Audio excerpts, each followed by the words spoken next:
안녕하세요. 최지성입니다. 오늘은 2023년 1월 2일 월요일입니다. 새는 날아가면서 뒤돌아보지 않는다 중 웃지 않으면 어떻게 하겠는가. 인생은 놀이처럼 함께 나눠보겠습니다.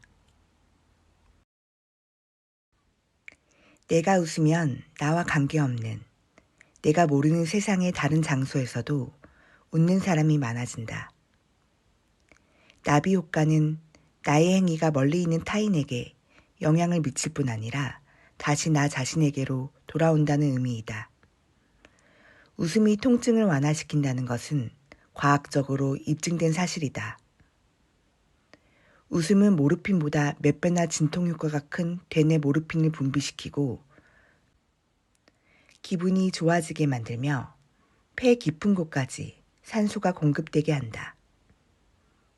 또 웃을 때는 폐와 심장이 2배나 빨라져서 유산소 운동이 일어난다. 10분 웃으면 2시간 동안의 마취 효과가 있다는 연구 보고도 있다. 인체 오라 측정에서도 웃음 수련 후에는 어두웠던 색깔이 밝게 변했으며 웃음 수련을 하는 사람들의 옆에 서 있던 관찰자의 오라도 함께 변화했다. 영국 BBC 방송에서는 자신이 불행하다고 생각하는 사람들을 모아 즐거운 일이 없어도 집에서 거울을 보며 웃게 했다. 그렇게 6개월 동안 실험하면서 그들의 생활을 추적했는데 참가자들의 행복지수가 눈에 띄게 높아진 것을 발견했다. 웃지 않으면 어떻게 하겠는가? 부딪히고 아플 때마다 울어야 하는가? 슬픈 일을 겪고 억울하게 비난받을 때마다 분노해야 하는가? 그렇게 한다고 달라지는 것은 무엇인가? 백단향 나무로만 된 숲은 없다는 인도 속담이 있다. 백단향은 최고의 향나무이다. 그런 나무만 있는 숲은 존재하지 않는다는 것이다. 상처 입지 않는 영혼은 없다. 신은 자신의 피조물들에 대해 웃지 않는다고 한다. 피조물들과 함께 웃는다는 것이다. 내가 좋아하는 이야기가 있다. 유대교 신비주의 종파인 하시디즘의 현인들이 전하는 바에 따르면 사람이 죽으면 이 세상에 살면서 만났던 사람들과 언젠가는 다시 전부 한자리에 모인다는 것이다.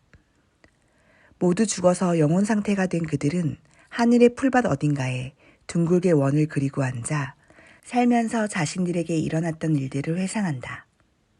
그런데 이때 지난 일들에 대해 이야기하면서 모두가 배꼽을 잡고 웃는다고 한다. 이렇게 언젠가는 모두가 죽을 운명인데 그것을 잊고 사소한 일에 흥분하고 화를 냈다는 것이다. 영원히 살 것처럼 싸우고 집착했다는 것이다. 삶이 놀이라는 것을 잊고 너무 심각했던 것이다. 그렇게 이 세상의 삶을 돌아보며 다들 한바탕 웃는다고 한다. 이런 배움을 얻지 못한 영혼은 다시 같은 수업을 반복해야만 한다고 하시디즘의 현인들은 말한다. 우리 모두는 지금 그 수업을 또다시 심각하게 받고 있는 중이다. 저는 오늘 나비 효과에 대해서 다시 한번 곰곰이 생각해 보게 되었습니다. 나의 행위가 멀리 있는 타인에게 영향을 미칠 뿐만 아니라 다시 나 자신에게로 돌아온다는 이 뜻을 다시 한번 생각해 보았는데요.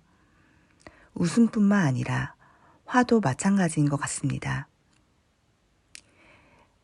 제가 큰아이한테 화를 내면 큰아이는 동생한테 화를 내고 또 그 화가 저한테 돌아오는 집안에서도 되게 조그마한 나비 효과가 일어나는데요. 오늘은 화 대신 웃음으로, 기쁨으로 나비 효과를 전해보겠습니다. 감사합니다.